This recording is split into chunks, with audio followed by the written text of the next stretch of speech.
Welcome to O-Talkin' with Dave. Here's Dave. Hey, how we doing out there? I hope you are doing well. I am top shelf myself and ready to go. It's been crazy lately, but I wouldn't have it any other way.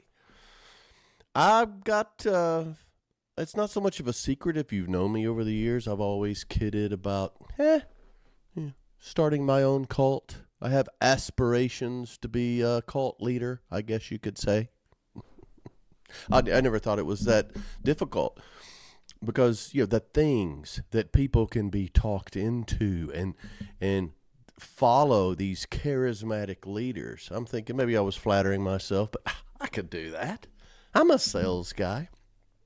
And it's become more serious than I intended. Not my desire to be a cult leader, but as I was preparing for this, it's I gotta tell you, it hit home in a couple of ways, and I'll let that play out over the course of the next hour or so. Cults, they're everywhere. They're everywhere. There's not a cult registry. There's not you don't apply to start a cult and go to the courthouse and get your license and all that kind of stuff. There are over 1,000 known cults in the United States. Can you believe that? 1,000. That's the ones that they know about. And, cults being illegal, that can be depending on what they're doing. Their activities are illegal. It's not illegal to be in a cult. It just depends on the activities. But I always thought, what kind of cult would I start? And I finally zoned in on it. We're not going to stockpile weapons. We're not going to, make you drink the Kool-Aid. But I thought, what can it be? And you'll see in the different things we talk about, let's stockpile bacon. Maybe some biscuits, but bacon. And instead of Kool-Aid, sweet tea, being from the South.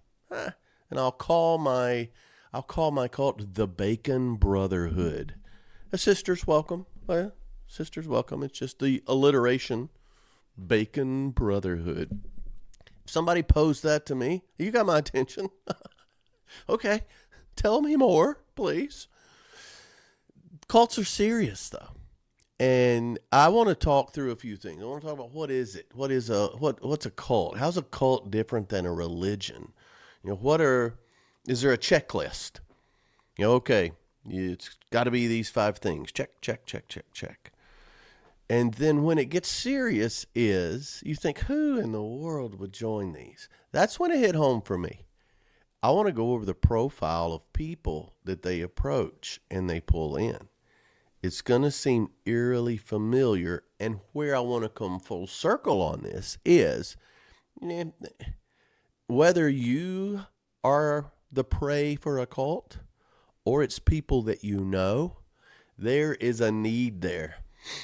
And we can, if we know what to look for, I'll give you finally the steps to make sure that these people feel a part of something so they don't fall prey to bad influence, whether it's a cult or someone wanting to take advantage of them. So that's how it got a little more serious than I intended. I'll be 100% transparent here.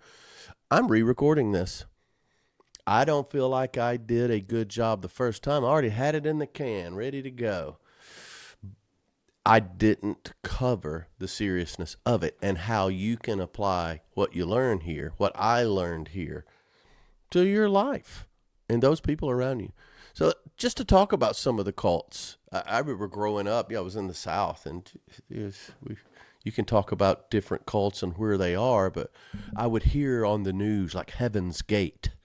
Remember that one?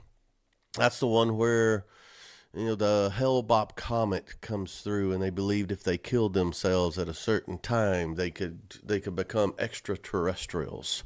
It's a whole UFO-based thing. That's the one. It was in 97. 39 people followed this guy. And that's the one where they got in their bunks, put on brand new shoes, no treads had ever touched the ground, and they killed themselves with I can't remember if that was cyanide or some sort of elixir, but That did the trick. Heaven's Gate. When I moved to San Diego or Solana Beach, I found out that house was just, I don't know, less than 10 miles away. Blew my mind. But that's a very famous one. The Manson family. Helter Skelter. I was young when that came out. Oh, that scared me. That was scarier than any scary movie, and it was true. Just to see somebody writing stuff on blood on the wall, and that kept going. They still have members of the family that are either in jail or up for parole. I heard something the other day. And the fact that Charles Manson got out of jail before he passed away blows my mind. But that's another one. That started in the late 60s. A bunch of hippies. Hippie cult. Not the Hippie Death Cult. That's a great band. Then the People's Temple.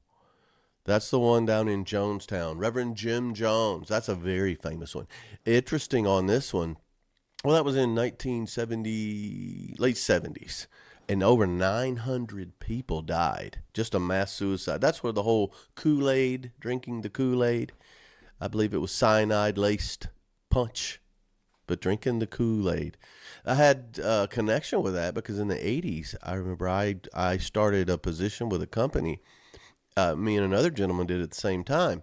And he was a little bit older than me. He was 40 and I was in my 30s, I guess. He was retired military, and his job in the Navy was filmmaking. He was a filmmaker. And he was the first group of people at the Jonestown massacre with a camera. And any documentary footage you see, he shot it. He said, they didn't let us use most of it. Because imagine you've got all these people in tropical climate who are dead and they start to swell. And he told me some pretty graphic stuff about that. But that's all these people, 900 people of all ages, believed this man and went down to this compound.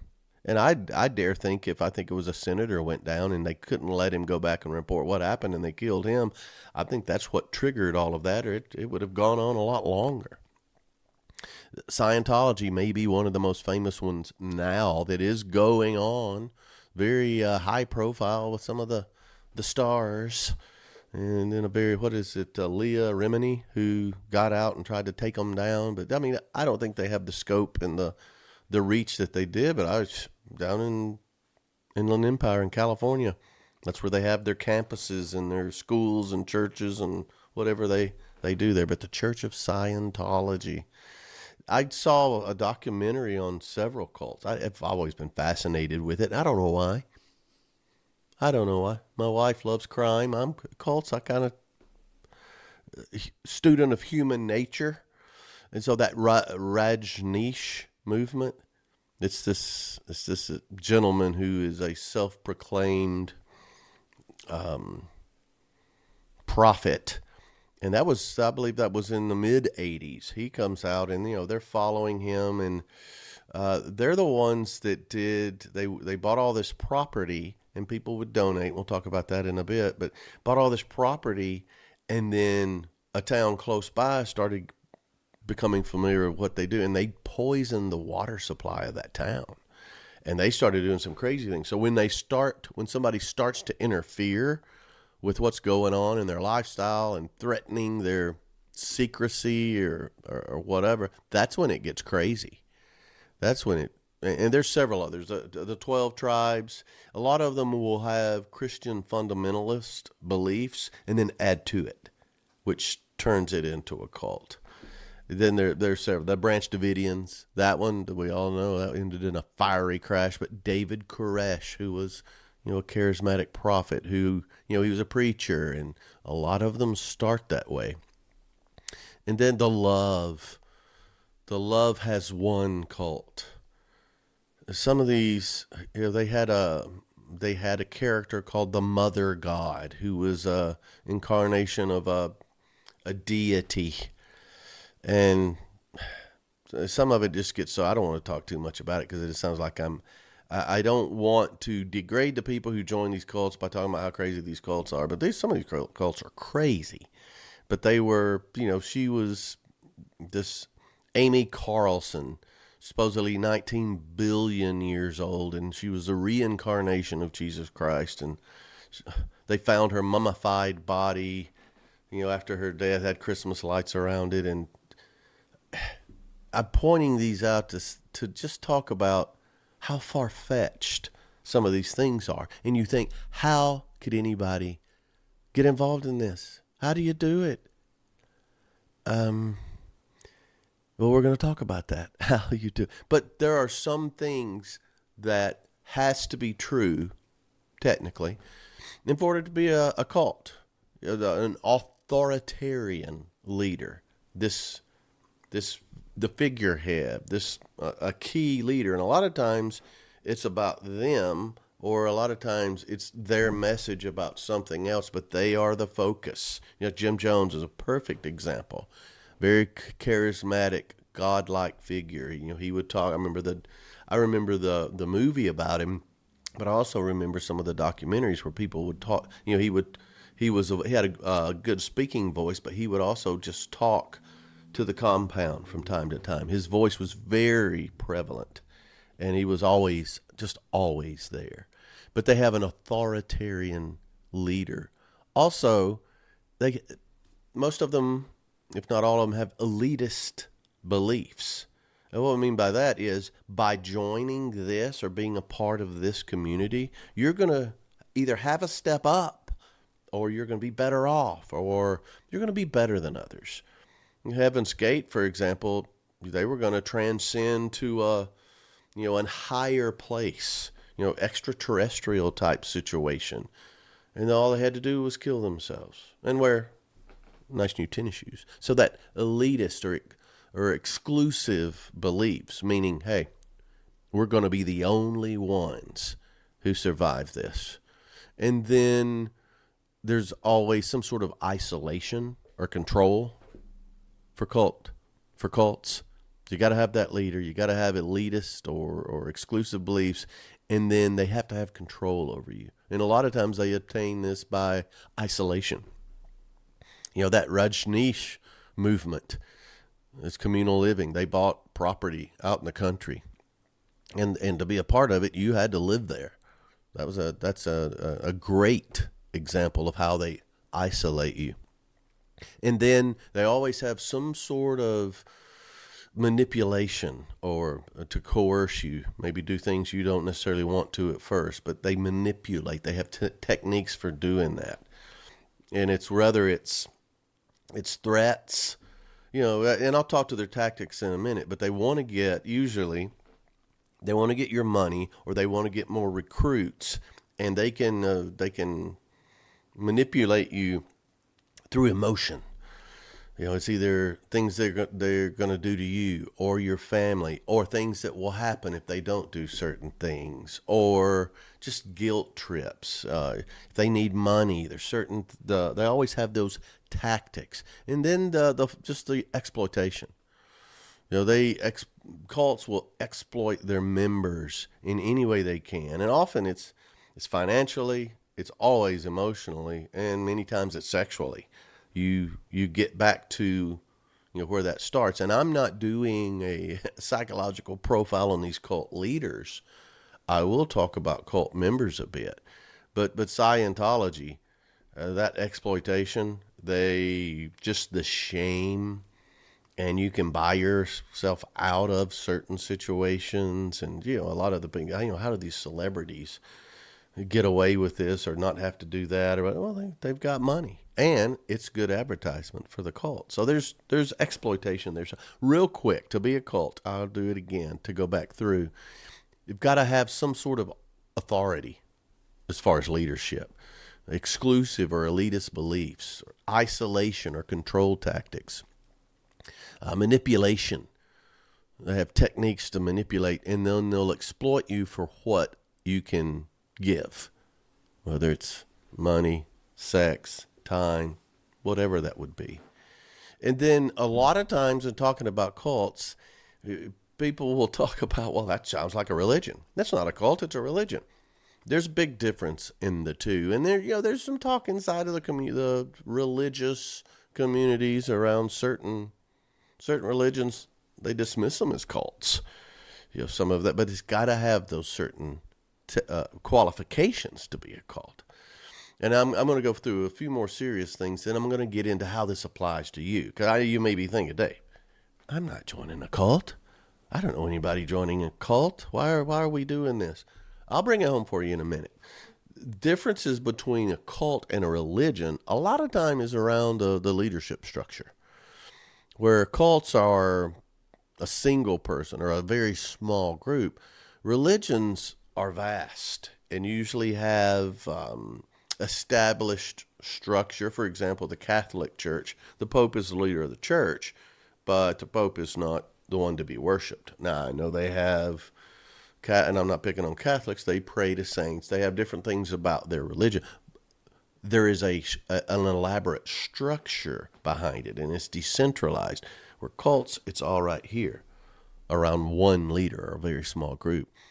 Religions, you've got a lot more freedom.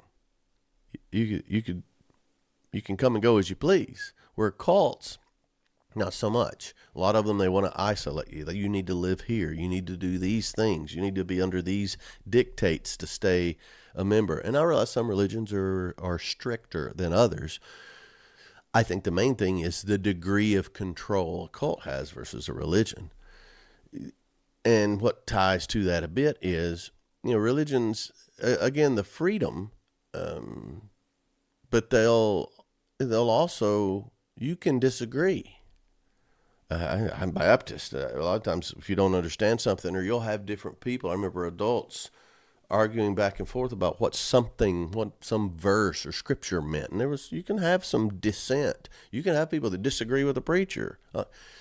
Not in cults. You can't you can't agree to disagree in a cult.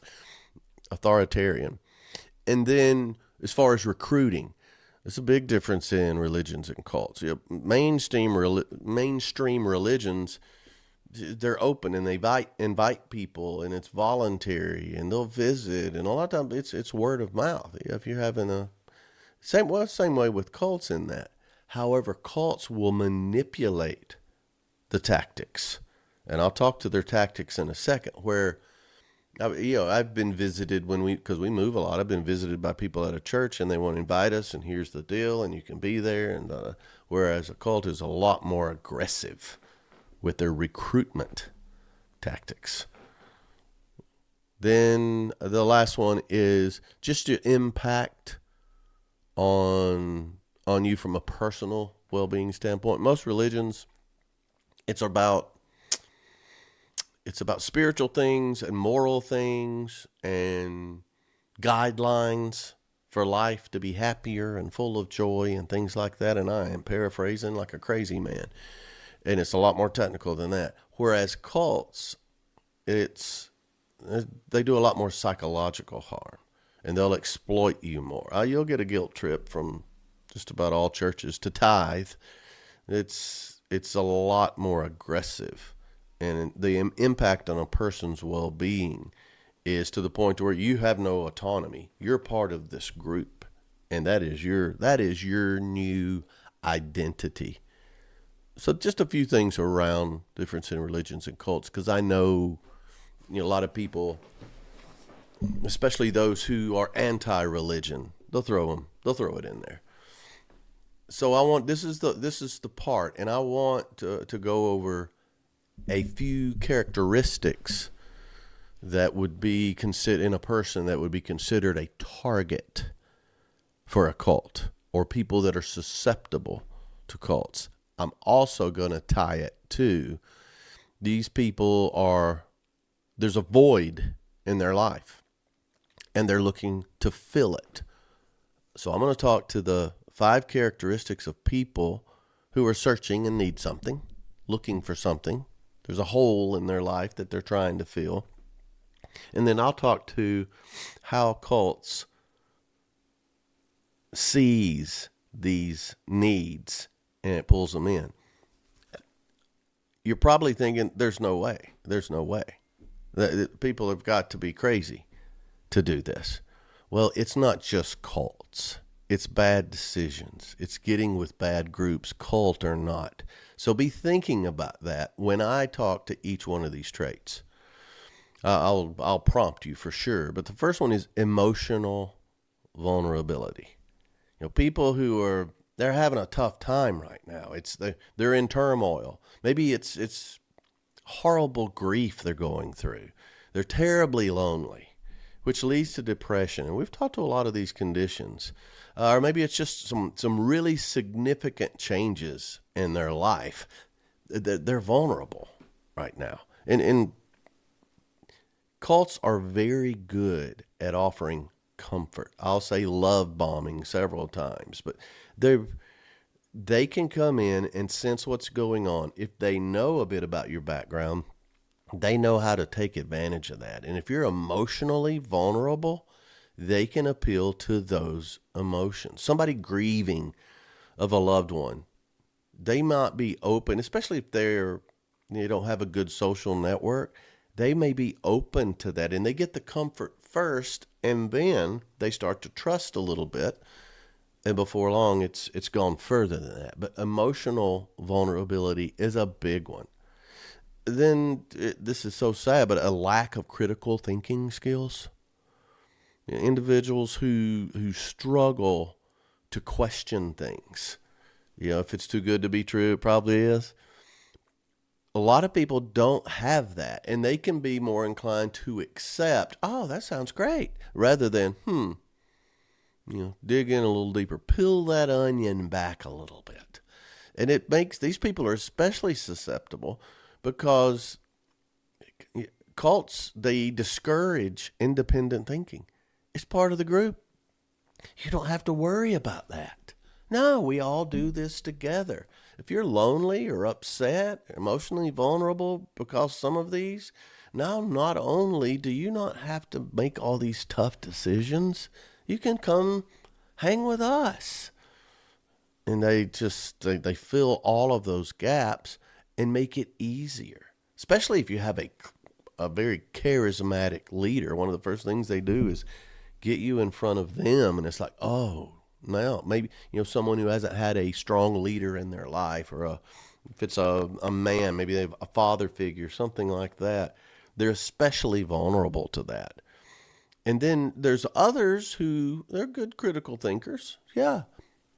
They may not even be that emotionally distraught, but they want to be a part of something greater than themselves. And you hear this a lot with philanthropy and all this stuff, but many people join cults because of a deeper sense of purpose. You follow some of these documentaries, and some of the people in the leadership of a cult are, my goodness, they were in corporate jobs. They were very successful. Also had a lot of money, which made them desirable, but also giving them a certain position of power, or even a special nuanced knowledge. Or with Heaven's Gate, you're going to be part of an elite extraterrestrial group. That's a desire for greater meaning and purpose. And then a lot of it is just low self-esteem. People with low self-esteem, sometimes it's not as obvious. They may not be a loner. They may not be isolated. They might not be all these things. A lot of times they are. But it could be that person who they just never can get a break.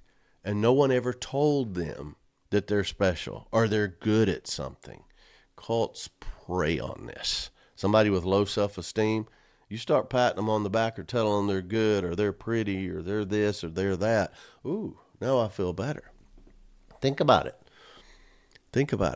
Or if they've had previous abuse in some way, now they can be a part of something that's, they're always searching. They're looking for some relief or some isolation or some sanctuary or something. Those are the 5 characteristics. So I want to go back and bring this home a little bit more. And you can make it very personal to you if you want, but I want you to think about you and the people you know. I just realized what made this very personal to me in the last couple of weeks. I found out a couple of my one friend and one relative that have really been struggling and dealing with something I had no idea. And so let's go back through this. And you think about yourself or friends or family or an acquaintances who's emotionally vulnerable right now. They're going through a big life change. Maybe they've had a death in their family. Okay, are they going to run off and join a cult? I would say the chances are, I'll say minimal. It could happen. But they are definitely a target for manipulation. Any of your friends that they just go along with the group, they never question anything. They just go, whatever the group decides, that's fine. Now, I'm not talking about going out to eat, because a lot of people do that just to go, I'm hungry. I'll go wherever you want. That's could be manipulated. But a lack of critical thinking. Who of your friends or your family may have lack of critical thinking skills to where it is too good to be true? Or, they fall for some of the gimmicks. They fall for a sales pitch or an infomercial. That shows a lack of critical thinking skills. Now, I mean, if I don't have an Amazon package show up at the house, the driver knocks on the door, wanting to make sure we're okay. So I'm not necessarily talking about that, but somebody that get rich quick scheme, or attaining a higher level of. So they watch that infomercial. If they just take these pills and this cream and wear these shoes, you're gonna it's going to answer all your problems. That's a lack of critical thinking. Do you have any friends or family that's that? Maybe you have those, and I can think of a couple of people that higher purpose. I know people who have joined different groups, and I don't want to demean these groups at all, but it started out with yoga, and then it went to yoga and meditation, and next thing you know, they questioned everything that came along before, but they were manipulated. Nothing wrong with yoga or meditation, but they've been manipulated because this action was such a source of sanctuary or a refuge for them, because they had other stuff going on and they were looking to get away from that. And then low self-esteem. I think we all know people with low self-esteem. From time to time, we have low self-esteem. That's, I don't think you'll have to, and it's insecurity too. There's a lot of insecurity out there that can be manipulated. And then, God forbid, we know people who have been through some type of abuse in the past. I guarantee you it's more prevalent than you think. Physical abuse, mental abuse, maybe some sort of trauma happened, just jolted their life, and they've not been quite the same since. People in your life, if you take time to think about it, it's almost purple car. Unfortunately, it's not a good purple car. As you go through and you learn more about people, you hear these things. Some of the people that seem the most confident, most charismatic in your life, they're scared to death, and they've got other things. Even in sales, people love to buy, but they don't want to be sold. I'm a sales guy. I am the biggest pushover. I'm sold so easily outside of, just my personal situation. Man, that sounds great. Yeah, I'll take it. Oh, yeah, just cases and cases of Girl Scout cookies I bought in the past. And then they come along, hey, we got Venmo. I don't have any cash. Well, no problem. We got Venmo. Yeah, you know who you are. You're probably not listening to this, but so now we know what cults are. We know who they're targeting, or who are susceptible to joining a cult or being manipulated by a group. And this can be cults, or just a group of bad people who are trying to manipulate and take your money, your time, sexual reasons, all of this. It doesn't have to be a full-blown cult. They look for the people that we just talked about. So how do they get membership? When you hear some of these outlandish things that they either believe or say or require, who in their right mind falls for this? Well, I told you the profile. Now here's the techniques that cults use, and I'll share 5.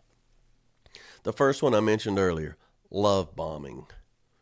They overwhelm potential new members with attention and praise and affection and pats on the back, and they make them feel unique, and then their values are so accepted by this group. This is your home, and it's so effective because a lot of people, they're lonely.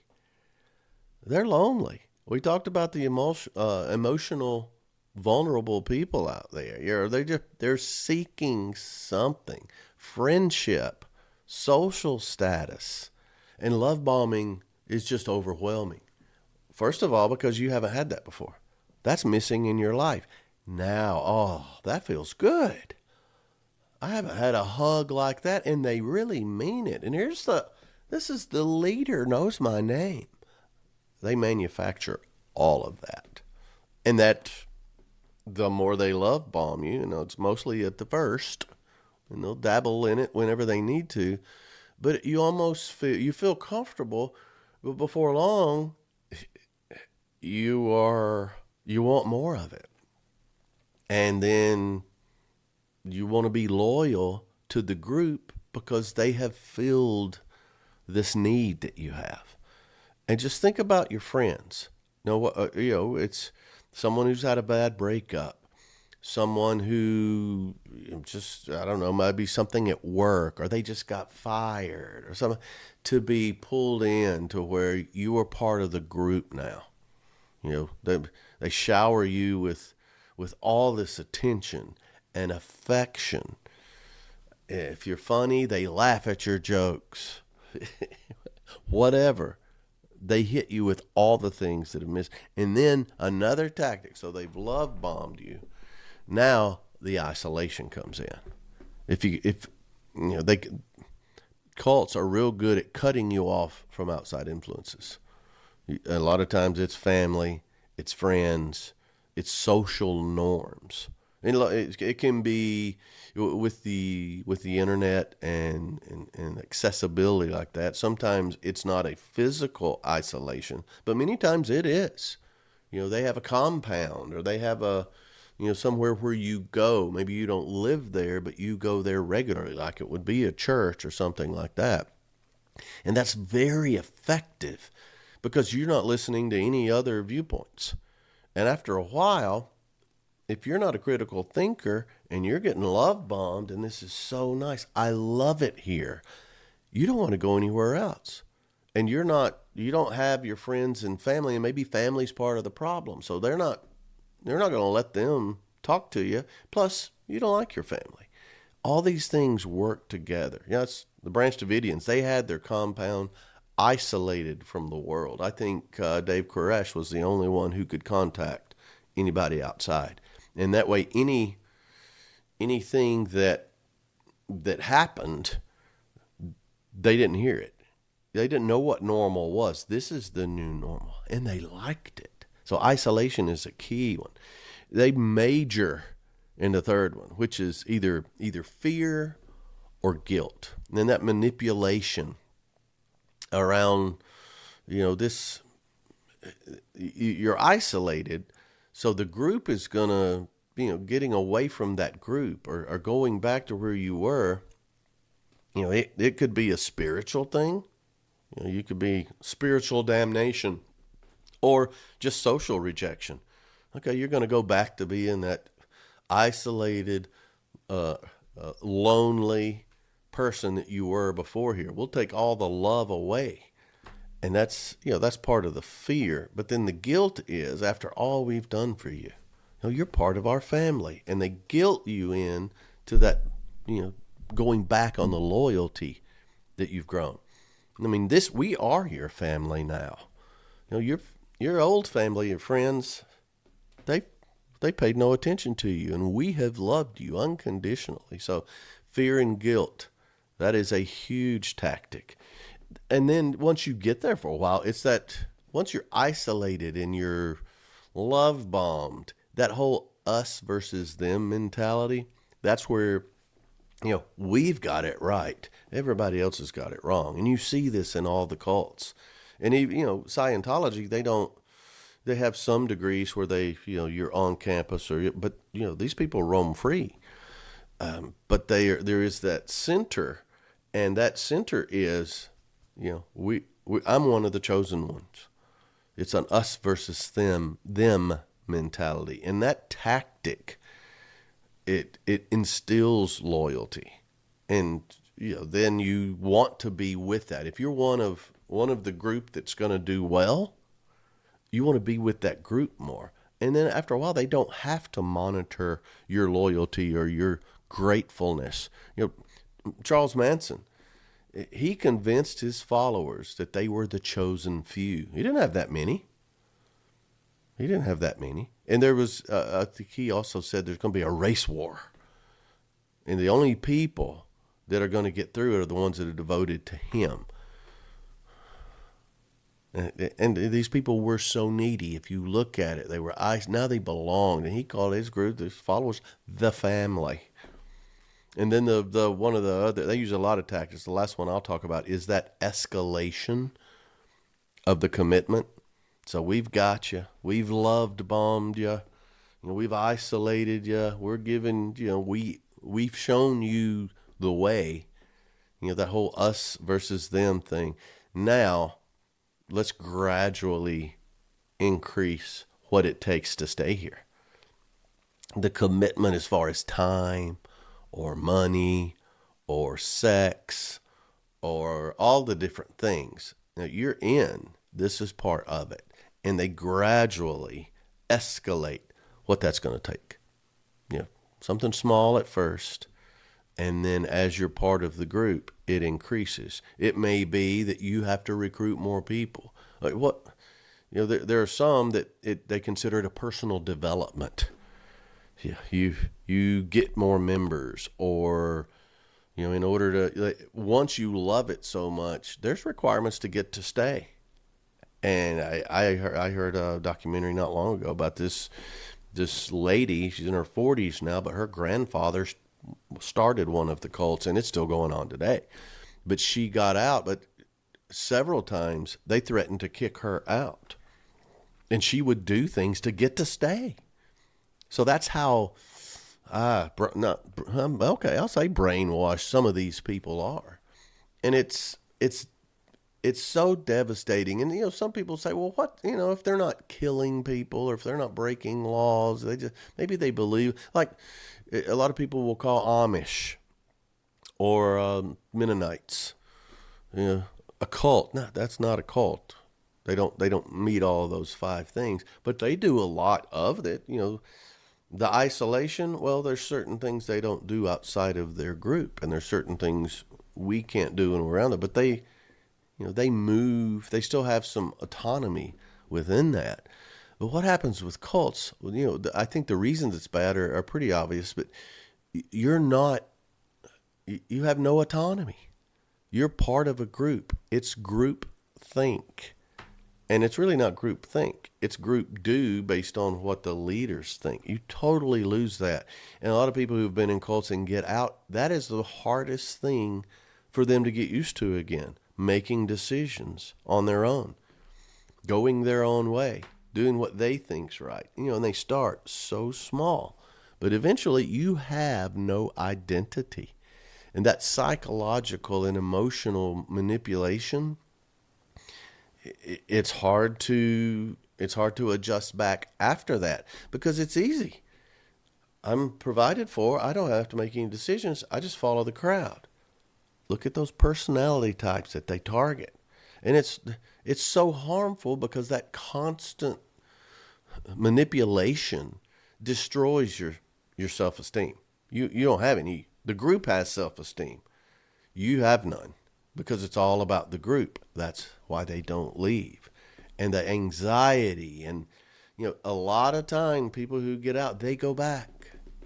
They go back because it's comfortable to them. I didn't have to worry about all that. I didn't have to worry about my bills or my debt or anything like that. I just give all my money to them and they take care of it. Whew. And just the lack of social skills. They don't let you talk to people outside to any major degree. I mean, a lot of people still have jobs and all this, but they set it up to where they police their own. And you don't confide in anybody because they'll tell on you. And once they tell on you, see, there's no trust among each other, which leads to more isolation. So you just do what you're supposed to do. That social interaction is very different. And there's so many people who have been in cults, their kids have been in cults, a family member has been in cults, and it absolutely ruined them financially. I mean, emotionally, of course, and many times physically, but financially has destroyed them, because a lot of them will sign deeds or titles over to the cult or to members of the cult. So they've given up everything to attain a certain status. And then the physical and mental health risks, it's over the top. Recovering that. A lot of times it's just the shame. So I want to tie it together now with, I'm talking about cults, but I'm also talking about, and even broader and I think more relevant to our everyday lives, are these people who have the traits that would be susceptible to a cult. All right, let's take the word cult out and put in manipulation. These people that are susceptible to manipulation or a downward spiral or making poor decisions, that they have those traits that a cult would prey on.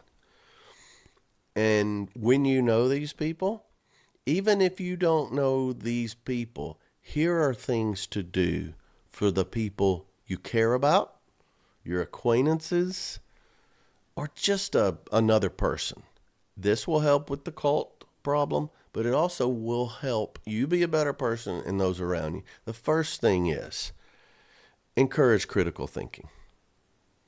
Cults thrive on people who don't have critical thinking. Their recruitment, they love this, and they have questions they can ask that will ascertain if you're a critical thinker or not. They can look at when your eyes light up at a certain thing. By encouraging critical thinking, get people in the habit of asking questions. Ask questions. Yeah, there's an old drill, ask 3 questions to everything. Ask questions about the question.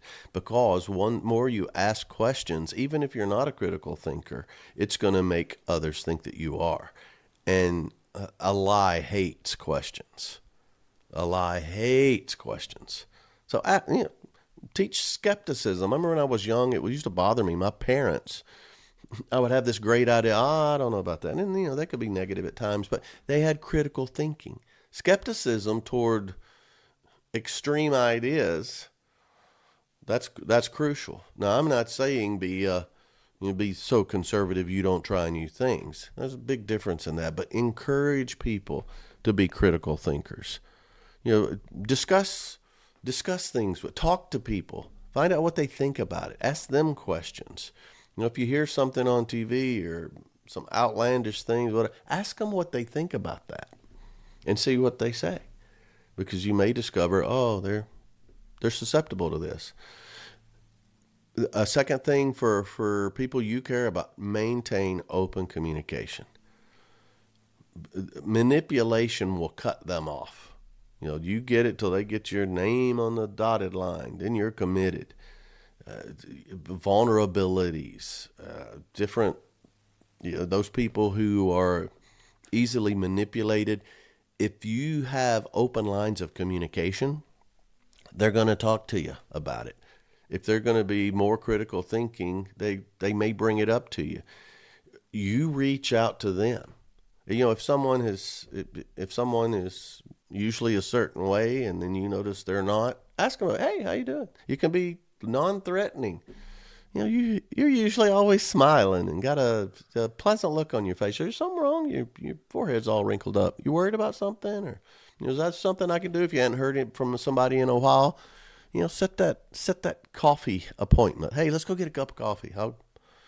I'll buy you. Let's go have a piece of pie and I'll buy the pie. Shout out to Kathleen. But call them on it. Everything okay? You doing all right? Hadn't heard from him in a while. I noticed you weren't there the other night. You're always there. Everything okay?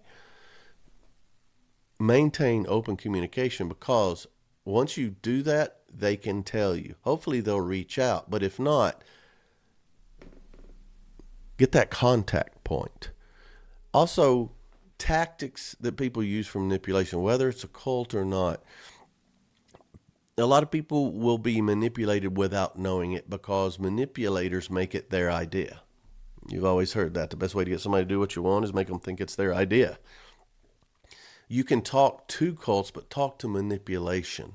There's so much manipulation in politics right now. A lot of it's just through blatant lying.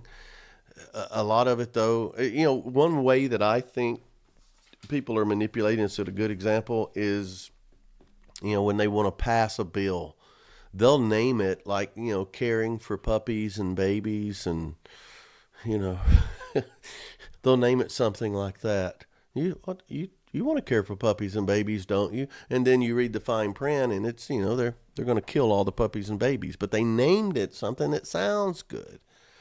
Educate people on these things. Read it. Dig in. The critical skills. Keep those communication lines open, but also educate people on tactics of those who want to manipulate other people. In everything I talk about almost is have a strong social group. You can be your circle, people you trust. They're not going to, I can promise you. So they may be manipulated into a bad decision, but there's nobody in my circle going to join a cult. There's no way, unless we start a cult ourselves, the BACON Brotherhood. Because we have such a strong connection. And, you got your small circle, then your bigger circle, and then your whole group. I would like to think it would devastate me if I found out that someone fell prey to bad manipulation. But that strong social network and connections to where if you don't hear from somebody in a while, well, you're going to send a text or make a phone call or something to keep that. And for example, we're going to go back, my wife and I are going to go back to our old neighborhood here in a couple of weeks, and I'm just going to put out a group text saying, we're going to be in town. You guys want to have lunch or brunch or something? Within 2 days, there'll be 10 or 15 people that have commented on that, or I can't, and then the stream will turn into memories. We may not have talked in months, but that will bring it right back. And so that social connection, it doesn't have to be every day. It doesn't have to be every week. The people that are important to you. And then a lot of times, that's one good thing about social media or looking through pictures. You can see somebody I hadn't talked to them in a while. My friend Liz, I text her all the time, but I haven't seen her in probably 6 months. But I reach out to her, and she reaches out to me. When something reminds you of somebody, text them, call them, do something to keep that social connection. But without that person may be isolated. You may be the only person that thought about them and reached out to them, and that might have been the spark that kept them from a bad decision or a dark place. You have no idea what people are going through. Keep in touch with people you care about and encourage all of your people to do the same. And hopefully these circles will overlap to the point to where it's not as threatening. And then the last one, we have to become more emotionally resilient. I've got a podcast coming up that's going to upset a lot of people because it sounds like I'm not pro-emotional health. It's not that at all. Emotional resilience is so important because when we're emotionally vulnerable, we make bad choices. Somebody comes along at the right time. How many times have you seen, a couple break up, and the next thing you know, one of them is dating somebody? You're thinking, oh my goodness, why in the world? They were emotionally vulnerable and they made bad choices, and now they're doing things they wouldn't. Now they're part of a group there, a whole different social group. It's because they're emotionally vulnerable. You know, how many times do we make purchases based on when we're emotionally vulnerable? How many times have I eaten a whole tray of Cinnabons when I was emotionally vulnerable? It ain't funny. That's what I'm talking about. Teach emotional resilience. Toughen up. Gain control of your emotions. It's, adopt some healthy coping mechanisms. A lot of times people aren't going to reach out to you for every little thing because that's tough on everybody. We've got to get tougher as people, and more to come on that. But that's one thing we have to do to protect ourselves against manipulation. So by promoting critical thinking and staying connected and being tougher emotionally, we can have a defense against cults, against manipulation, against groupthink. We need to be strong individuals because strong individuals make strong groups.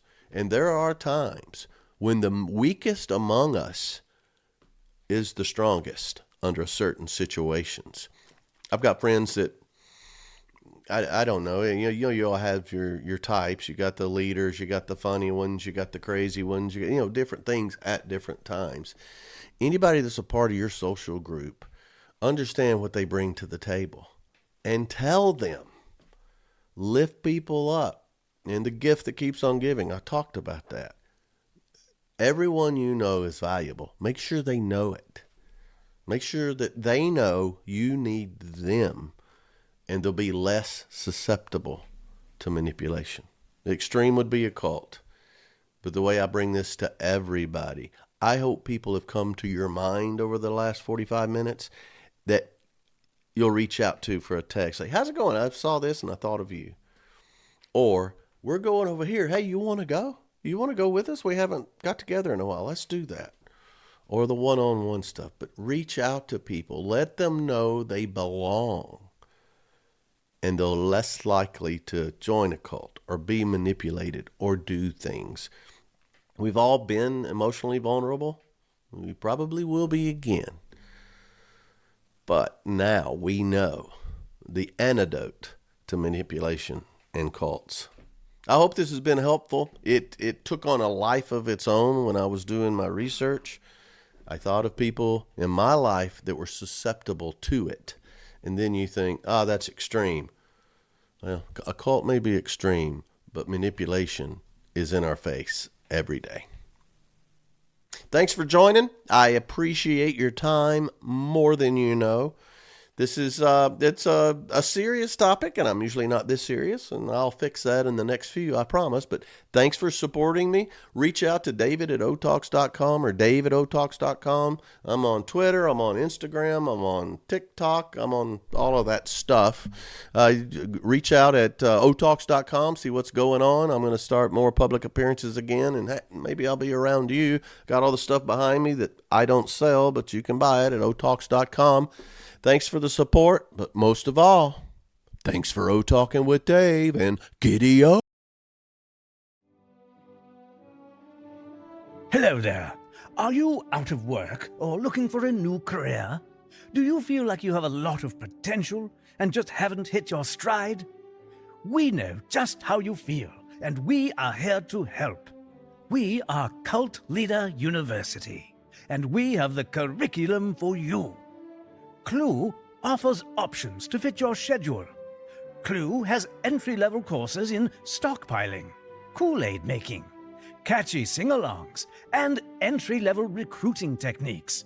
Once you've mastered these, you can move on to advanced courses in pontificating, standing like a guru, mastering the nostril flare, and holding an intimidating stare.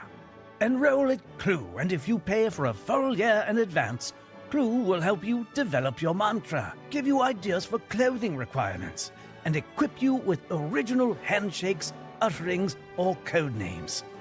Don't wander around in anonymity. Enroll in Clue and set your own rules. At Cult Leader University, we can't imagine what you're capable of, but we know it's impressive. Cult Leader University can change your life, and the lives of anyone unfortunate enough to be around you. Remember, if you don't have a clue, we are the school for you.